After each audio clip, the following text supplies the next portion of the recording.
Welcome to the Consulting Leaders Podcast, where we talk about the business of consulting. Whether you're looking to grow your practice or learn from the stories of leaders in consulting, you're in the right place. I'm your host, Guillaume Jouvencel, ex-PwC and co-founder of GHA Marketing. Join me as I interview the best consultants in their niche. Let's get on with the show.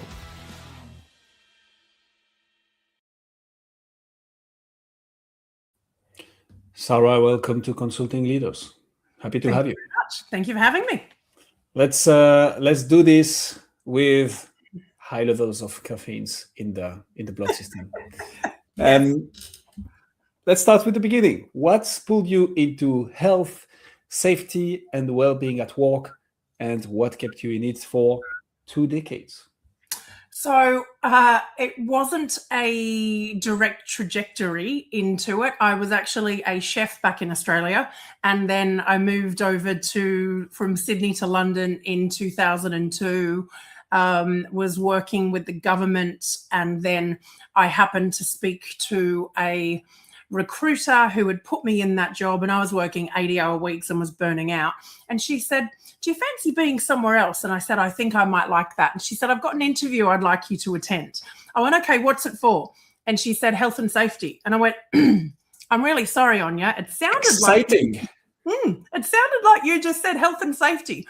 I have too much personality for health and safety." She said, "Sarah, give it a chance." So I went for an interview at Citi in Canary Wharf, and the rest, as they say, is history. I realised that my personality was really suited to this field, and I'm a very bright-eyed, bushy-tailed, friendly person. But if someone is intentionally breaking the law or breaking rules or endangering people, I'll also be equally as happy to kick their butt. So I didn't start because I loved rules. I started because I saw people getting hurt or burned out or blamed by the system when actually it was a system that failed them, and leaders were on the hook for when things went wrong. And smart people do really stupid stuff. So I like trying to educate people, and I stayed because the problem never really went away. It just changed shape as businesses scaled. So I started with massive companies like Citi and McKinsey and Company, and then I ended up working with a lot of SMEs, consulting businesses, professional services. And people are people. No one turns up to work thinking they'll go home with burnout or a broken arm or not go home at all. And I'm very difficult to the stereotypical clipboard wielding health and safety person or a fluffy well-being person. And it's just served me really well. So I love it. Okay, so you're not making my job any easier because there are so many things I want to follow up on here. First of all, a chef, you had the best, most exciting life. How do you go from chef to? That explains a bit the French as well. So just for context, Right. Sarah and I spoke a bit of French before we started recording this. But so I love this. I love the introduction to the fantastic world and exciting world of health and safety. And I can see the personality thing. That does make sense. So tell us what problem you solve now. What's the number one problem that you help your clients with? I help clients go from being really overwhelmed, unsure what to do. I work with a lot of owners of consulting businesses, and they say, "Sarah, I've got 100 other things on my plate. I'm acutely unaware of what my responsibilities are, but I have no time. It's overwhelming. Can you help?" So I take them from overwhelm, ignoring it, to and anxious, through to a place where they feel calm, in control, and they go, "Hey, if something goes wrong, Sarah's on the case. But we've done everything we can to prevent it." So I take away overwhelm. That is a pretty clear offer. I like that. So you've already alluded to it, but can you tell us a bit more about who you help specifically with that? So consulting firms you mentioned, is it mainly SMEs? Is there a specific industry, health and safety? Who is it that you help specifically with the overwhelm small issue? So yes, so tomorrow, so it's massively varied. Tomorrow I am doing a wellbeing, mental health, and a governance session with a group of HR lawyers. A couple of months ago, I was doing training with BAM Consulting, like face-to-face training and workshops. I work with SMEs through to massive companies. The SMEs I absolutely love because they can't afford to have a permanent health and safety person or a permanent wellbeing and mental health person, or they don't carry that risk. So why would you pay 40 grand a year for a resource when you don't have that level of risk?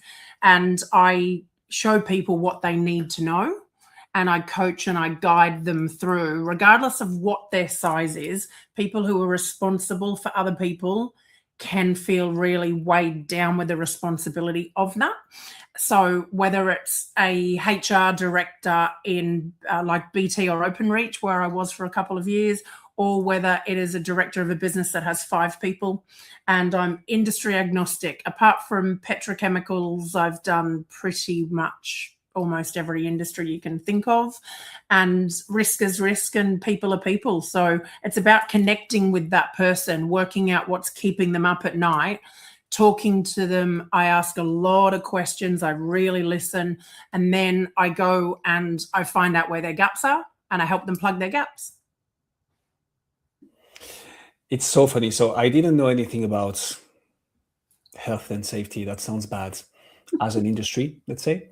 We recently, through a partner, onboarded 3 industrial safety clients. It is such an interesting world. Such an interesting world.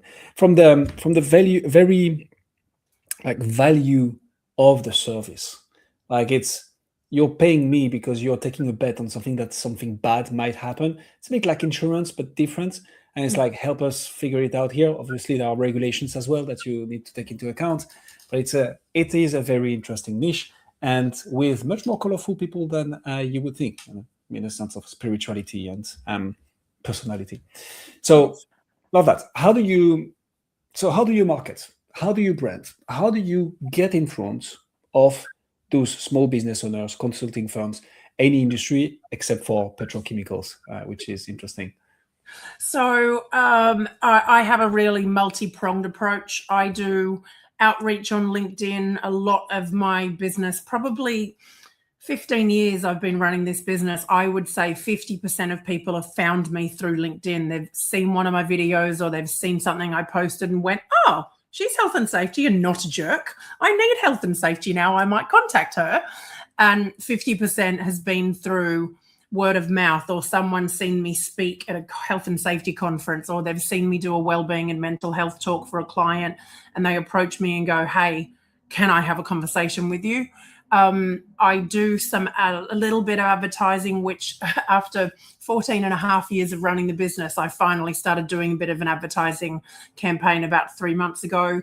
But honestly, most people tend to find me either through LinkedIn, or I run a weekly lunch and learn every Wednesday at 12:30. People will go, oh, that sounds interesting. I'll log into that. So people get to experience what it might be like to work with me before they have to. So a lot of the resistance to me being a health and safety or a wellbeing person, someone can log on, see me for 5 minutes and then go, oh yeah, I don't think she's going to make health and safety dull or wellbeing laborious. So to your initial thoughts, are they thinking, oh, this is not too much of a job because of the industry, or because of before watching videos they might think that? Sarah, where is that coming from? The industry doesn't have a great reputation. Health and safety people are known as being inhibitors, not enablers. When I work in policing and counterterrorism, I'm sending guys into tunnels wearing a breathing respirator, and they might be going into a tunnel with chlorine gas or mustard gas in it. I'm happy for people to do dodgy shit. I just want to risk assess it and make it as safe as it can be. And I am not stuck behind paperwork. I'm super pragmatic. So I think when people talk to me, they go, oh, this is someone who's going to work with us. Don't get me wrong, I'm not a pushover. There's some things I will say to my clients, that's not negotiable. You're fixing it now. But vast majority of it, like everything's up for discussion. And I'm here to help I call my clients partners. and I provide a partnership. I don't provide a product. I'm not a service provider. I'm a partner, and I mean that. I have clients sometimes call me at 10 o'clock at night on a Friday because they're in a blind panic about something, and unless I'm at the pub, I answer that call and I reassure them. So I'm in it with my partners. It's in my interest to help them keep their people safe and well. And the industry does not have a great reputation, which is why people put health and safety off. They think it's going to cost a lot of money, it's going to cost a lot of time, and it just doesn't have to be that way. I'm going to double down on what I said earlier. You're not making my job easier, Sarah, but I like it. So many things I want to double down on here and follow up on. So first of all, when you say 10 on a Friday, is it 10 a.m., right? It's 10 a.m. Yeah, I'm Australian, but I'm not a drunkard. But 10 a.m. I'm definitely not at the pub yet. Oh, man, that's a tough one.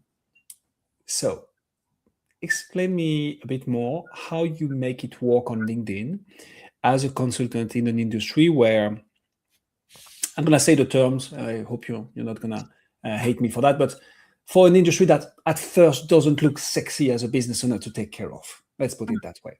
So how do you make LinkedIn work to have, I think you mentioned 50% of the work coming from that? And what can consultants listening to us learn from you that they can potentially replicate and try to make work for themselves? So I ask a lot of questions and I listen really well to people's answers. A lot of what I put on LinkedIn is a direct quote that someone has said to me. So I put something up last week or a couple of weeks ago that said, all of my people work remote, all my employees work remote, therefore health and safety doesn't apply to me. And people went, oh, I stopped scrolling because that's something I've said and you're about to teach me something I don't know. So I understand what managers of accountants or law firms or consultancy practices. I'm ex-McKinsey. I'm still in contact with a lot of my McKinsey people. For me, it is about meeting that potential partner where they are. No judgment. You're at where you're at. You've ignored it for 5 years. Okay, cool. Let's fix it now. You haven't called me until someone's been injured. All right, that's less than ideal, but let's fix that now. There's a new suicide in the workplace standard, the British standard that came out in October last year. People are now contacting me saying, do I need to worry about this now? And I'm like, yeah, this is something you want to be thinking about. And I meet people and say, hey, this is coming up. Don't be trying to focus this after the legislation comes in. Look at it now. So very much I address people on LinkedIn in language they use, and I am solving problems that they have told me they have. Okay, so I'm noting it down because I want to hit on that point. So there are two things I want to follow up on here that I think is critical for anybody listening to us right now. First off, to your partnership model, more than the client model, Sarah. Not only do I agree, I think people don't have a choice anymore. Like, even so, I run a marketing agency. Like, it is an agency, but you don't consider your clients as partners if there is not like a bit of you putting your money where your mouth is, building this together. I think it's going to be harder and harder, not only to gain trust, because anybody can claim anything on the internet nowadays. Everybody's an expert on LinkedIn. Like ChatGPT has allowed that. Like, you can even create fake testimonials, whatever you want. Like, it's very, very hard to gain trust. And if you're not in it with your partner, it's going to be harder and harder. I'm sure in the world there are some people who are still making it the old way and making it work. But what I'm saying is it's going to be harder and harder. The other part that you mentioned that I want to double down on is the content strategy. So, and I'm going to even add one little piece to that, if that's all right. Too many content creators, business owners, they start with content because they understand that they need to do it in 2026. And they're going to talk about stuff that they like, that they think is good, that they are experts on, and that nobody cares about. Sometimes it's going to overlap with what people actually want to listen to or watch or consume, and they will have like one piece of content that explodes, but then flattens out again. How can you tackle that? The exact quote from your clients, not what you think the problem is, the exact problem that your clients came to you with. I would say, though, that this is only half the picture, because the clients saying that to you are already educated, problem aware, solution aware, and they took action because they're working with you. So I would also look at what is it that your ICP, your clients, whatever industry you're in, are looking for before they decide to sign up. And so thepublic.com, Google Trends, Google Keywords Planner, Quora forums, Reddit communities, school communities, like your ICP is out there somewhere exchanging with other people like them about their problems and their pain points. Get that information and create content around it. Closing the parenthesis, which was a very long parenthesis. I apologize for this. How do you move from all that, Sarah, to a sales conversation? How do you go from LinkedIn, from explaining the partnership model to, hey, looks like we can help, let's talk, SOW, letter of engagement, let's rock and roll? How do you make that happen? So if I have, actually I'm agnostic as to whether I've reached out to them or they've reached out to me, but there will be a communication and I will say, right, let's jump on a call. And I ask them questions. Like when I jump on a sales call, the first thing is, has something gone wrong? Are you calling me reactively? Like, is there a building or a person on fire? Then my questioning goes down a different route. Or are you calling me proactively? So it's one of two conversations from then on. Then I listen to them tell me what is going on. I'll be honest, a lot of my partners then self-select because I'll listen to all of their problems and say, here are the different ways I can help you. A lot of times it might be, this sounds like a mess, but it may not be. Let's do a gap and risk review. I'll find the gaps. We'll plug the gaps. Or I find the gaps. I hand you over a report and you plug them yourself. And then they go, but I don't want you to then just leave me. I'm like, well, you can have me on a retainer. I have a lot of clients who have me on a monthly retainer. I'm there any point when anything comes up that they can use me as a sanity check. So I find out what works for them. If they're a small business with 5 or 6 employees, I can normally do them an audit, hand them a report, spend a couple of weeks with them fixing everything, and then I come back and check it in a year. So they end up telling me what they think they're comfortable with. The majority of the time, people are saying, well, look, I'd like one of your support packages. So if something goes wrong, I can call you. Or if I need a document reviewed, I can call you. But my clients tend to self-select. I look at what they're comfortable with, and then I offer them something. They choose it. But during that initial scoping call, I work out if I'm right for them and they're right for me. I won't work with people who I don't respect. If someone just wants me to tick a box and I don't believe that they genuinely care about their people, I won't work with them. So I have to I have behind me my company values, and I consider those in every single one of my conversations. Can I meet up to my own values working with this individual or this business? And if the answer is yes, I'm all in. Preach. And a partnership doesn't end. A customer has a start and a finish. A client has a start and a finish. I'm working with some businesses. I've been with them since they've had 3 employees and now they've got 200. And I partner with them the last 10 years. These are people who I'm meant to send my clients Christmas presents. They send me Christmas presents. It's ridiculous. But these are important relationships with me. And that's why I call it a partnership. It doesn't have a parameter. People can buy a project and they just get that project, but I then check in with them. How are you going with that? Is there anything else you need? Mm-hmm. That's a partnership to me. I think this is the ultimate showcase of that. Like when your clients are actually the ones sending you the gifts that you're supposed to send as a provider, it's a good sign. There is a concept that I'm a fan of when I get into an industry, either through a client or podcast whatsoever. It's the selling the vitamins versus selling the painkillers. I'm discovering how true that is in the industrial safety space. Before that, we have done some work in the cybersecurity space as well, which is such a hard nut to crack, right? When you're trying to say people, yes, there is a low chance, although increasing, but then what happens when something bad goes on? It's insane. It can bankrupt you. And educating people, making them problem aware so that they take steps and sometimes spend good money on cybersecurity is such a hard nut to crack. Yeah. But once they face an incident and they somehow recover from it or pay the ransom or whatsoever, then they're like, how much? Yep. How do you, so I'm curious to know the splits of your clients who come in because they need the vitamin or the painkiller. So when you ask them, did something happen, or are you coming as prevention? What's the split of people taking preemptive action versus reactive actions? About 75 proactive and 25 reactive.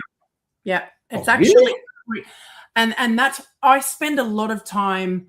So I've never done any cold calls in 15 years, and I've refused to cold call.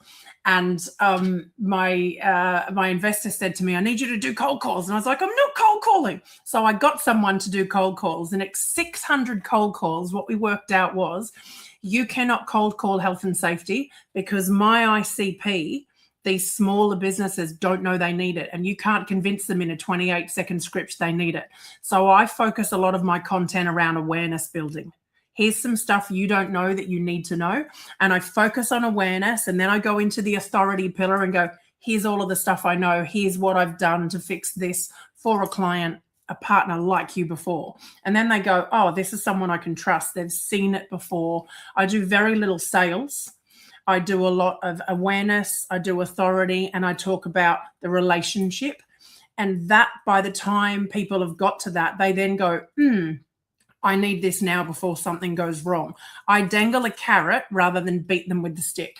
But 25% of my clients who call me, it's because something's gone wrong and they need me immediately to come in and either help them with the health and safety executive, in the case of a fatality, help them with the Crown Prosecution Service, or do the interviews, talk to the family of the injured person, any of that. And I'm really good at the response area, but I prefer to prevent and I prefer to protect. But if I need to go in with response, I can. But yeah, 25% are reactive. This is actually completely the other way around than I thought it was going to be. I thought much more people would be taking, reactive actions than preventive, which is interesting because it goes back to the educational content that you put out to be like, this is what you need to bear in mind. Yeah. Love that. It used to be 50-50. Until about 5 years ago, it was 50-50. Okay.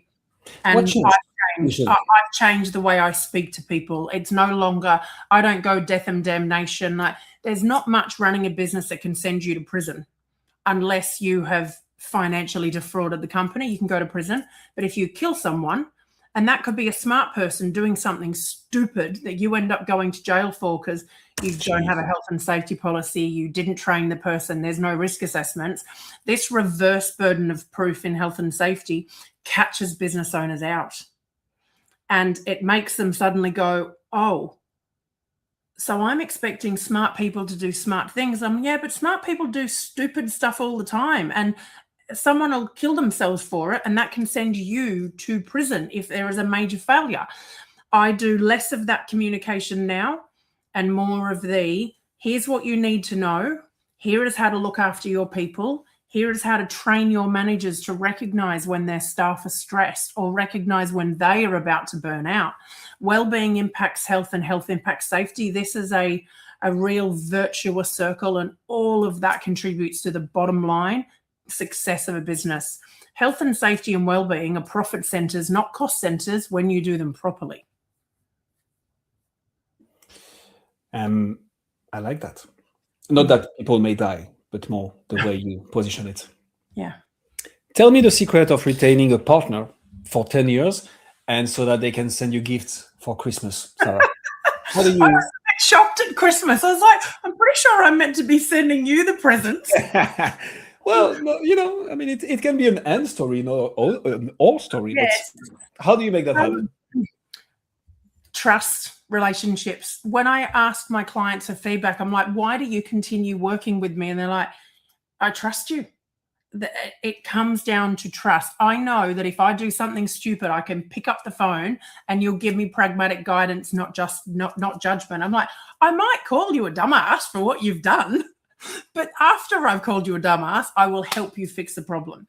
And they said, we know that we can, like, I've got familiarity, and that familiarity breeds trust, and people know, oh, I'm not really quite sure about this. I don't think I want to wait for an accident. Nothing changes priorities faster than an incident.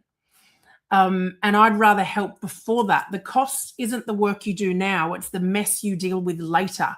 And my partners will pick up the phone and call me and say, I think something might be about to go wrong. And they'll call me and they'll ask me a question. They'll get me to read a document. They'll get me to read a tender. But I tell them the truth even when it's uncomfortable. And that builds trust. And I'm there. I'm there for them as well. If something goes wrong, I'm there. But I'm primarily 10 p.m. on a Friday. Yeah, exactly. Outside the pub. Yes. I did that once. I was in Belgium. We were starting a company. The host of one of the... So we had a client who brought us in with 6 podcasts.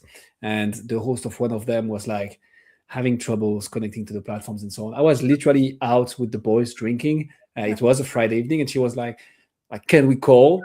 I was like, I'm going to offer you all the guidance that's, a young lad with probably a few beers pints in the blood system I can do, but yes, let's connect. And I think I agree with you. It's in those moments, you don't need to take calls whilst you're at the pub. But the thing is, when you go here and there, the extra mile, and it doesn't even have to be huge. Like, it's just like, hey, I'm like, this is not something we've agreed upon. I'm doing it proactively, and I'm here for you. This goes such a long way. Back to the partnership model rather than the, hey, this is the squad, this is what we do. And I only work with people I like, Guillaume.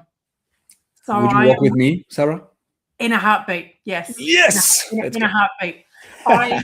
And if I am working with someone when my values align with theirs, and they know I call a spade a bloody shovel, because I'm Australian also, and that is the way we work.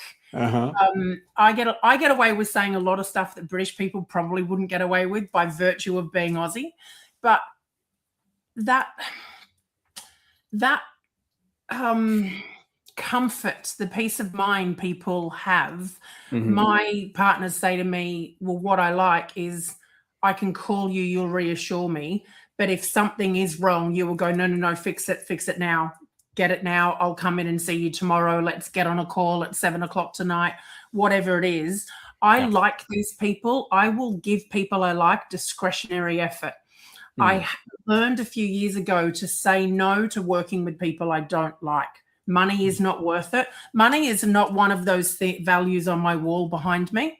And I govern my decisions based on that. And if I'm out of integrity or a client's out of integrity, we're not going to like working together. So I very much like to say to people, if you need me, you contact me. Do not wait. I'm your partner in this. I'm the person paid to keep your butt out of the sling. So let me do that. Those are the famous Aussies expressions that you mentioned. Yes. I love it. I'm French. I love that. It's so funny. A little personal anecdote, and I promise it won't take too long. But to one of your last points, my first consulting project, that's not true. The first real consulting project, which was after 2 months of like onboarding on a bizarre project. Anyways, when I was at PwC, one of the biggest Belgian companies, we go into the office of the CFO, the finance department, and so on. And like in big white letters on the wall, there was written, with integrity, nothing else matters. Without integrity, nothing else matters. And I was like, this is really good. This is really good. And I was like, do business with people who have integrity, and you'll go a long way. Sarah, you've been flying through this interview. So I don't know if they have cricket and baseball in Australia. Do they? Is that part of the culture? No, not baseball. Cricket. Hello. Have you heard of a little thing called the Ashes that we just wiped England's butt?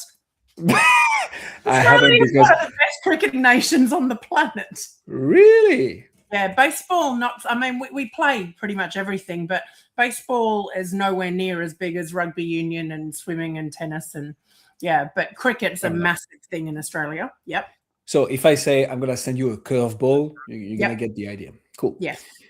What's your number one challenge at your company? Hopefully not health and safety. Like, what's your number one challenge that once you crack that nut, you're going to take the whole thing to the next level? What would that be for you? Focus and capacity. Sometimes I've taken on too much myself, and I've just had 6 years of long COVID after COVID in March 2020. And I've had to say, I used to have trouble saying no to things I didn't want to do. Now I have to say no to a lot of things I do want to do. And that capacity and me looking after my own well-being and mental health helps me focus. I used to feel overwhelmed wanting to say yes to everything all the time. Now I only say yes to things that bring me joy. If I don't want to do it, and if it's not a hell yes, why am I saying yes to it? That works with my relationships, my dog, my apartment, my sport. If it's not a hell yes, what am I doing it for? So focus in this age of distraction. Like, these things are stupid phones. They're not smartphones. I leave this on silent all the time now. I have to focus. There's so much now, particularly with AI. There's so many shiny things to look at. And I realize staying the course, looking after my clients, attracting the right clients, and really focusing on serving them, that focus fixes everything for me. I have to be focused. And that has been a struggle for me the last few years with long COVID fatigue, but I nailed it about 2 years ago, and my well-being is so much better. What are you going to do about it? Focus and capacity. How are you? And so the reason I'm asking this, obviously, is to put you a bit on the spot, because you've been flying through this interview. But it's also, I'm 100% sure that there's going to be people listening to us right now who face the same problem. And I think it's, of course, when you have solved it and explain how you have solved it, but when you can hear your peers talking about how they think about solving a challenge that you're facing yourself, this sparks ideas. So focus, capacity, how are you thinking about solving those challenges in 2026 and beyond? I have brought in experts. So I used to try to do marketing myself. I now have a fractional chief marketing officer, and Carolyn is an absolute dream. If I'm thinking about something going, oh, maybe that's a good way to communicate, I would sometimes go down a well into a vortex of working that out for 3 days. Now I message Carolyn and go, I've got an idea. What do you think? So surrounding myself with other experts and people. I'm part of a community called Business Personal 100, BIP 100. And Thomas and Penny Power have assembled a global group of 100 of us, mostly UK based. And these people are experts in every field you could imagine. I ask for advice. I now know I don't need to have all of the answers. So reaching out to a marketing expert, reaching out to a finance expert, reaching out to an advertising expert, putting myself in a place where the right people are. I've got a salesperson now who helps me. I used to think, I need to have all the answers. It's a poor sign on me if I don't have all the answers. Nah, bring in an expert, ask their opinion. And those trusted partners are invested emotionally in helping me succeed, and I'm invested in helping them succeed. So not trying to do it all myself is how I'm going to keep on focus and manage my capacity as I scale, because I am scaling this business. I love that. Thanks for sharing it. And I think this is the business gurus, the business mentors, and so on. They will often say, don't be afraid to delegate. You cannot do it all. Bring in experts, which is an advice that makes sense, but it is hard to implement and live by. So huge respect for you for doing it. I've recently published a video about it. In 2025, we've invested $65,000 into external mentoring. So we live by this as well. And it's simply like speed. Like, sure, you're gonna figure it out. You're gonna pay for this. Do you want to pay it with your time or with your money? And if you try to figure everything out yourself, it's gonna take years, which is fine. Like, if that's what you want to do, you should do it like this. If you want to go faster, if you want to get some time back, if you want to have it done better, bring in experts. Yeah, do it together. Yeah, if you want to get there slow, go by yourself, and if you want to get there faster, do it together. I agree. That's a quote from someone that when you said that, I was like, hey, that's that quote. And it's really true. I'm getting places faster because I'm doing that with the support of other people. I don't want to know African proverb about working together. Yeah. If you want to go fast, go alone. If you want to go far, go together. Which kind of goes against what we just said, because if you want it to be done faster, get other people to do it for you. But we get the idea. Like, it's African proverb, okay? We tweak it a bit as we want. You know what? It's an Aussie French African proverb now. Sarah, it was an absolute masterpiece. If people want to find out more about you, see what you do, get in touch for health and safety stuff, where should they go? safeandwelltogether.com. Pretty straightforward. Or look up Sarah Piddington on LinkedIn, which is your go-to place. We'll put all the links in the description. I can say one thing for sure is that you've gained at least one new connection on LinkedIn out of this interview. Yay! Me, I just added you. Very happy with that. Sarah, thank you so much for coming on Consulting Leaders. Thank you. Really enjoyed that. Thanks, everyone. Thanks for joining us on this episode of the Consulting Leaders Podcast. We hope you learned valuable lessons on how to grow your practice and take your business to the next level. Make sure to subscribe and leave us a review wherever you're listening to this show so you never miss an episode. To apply and be a guest on the show, click the link in the description. See you next time.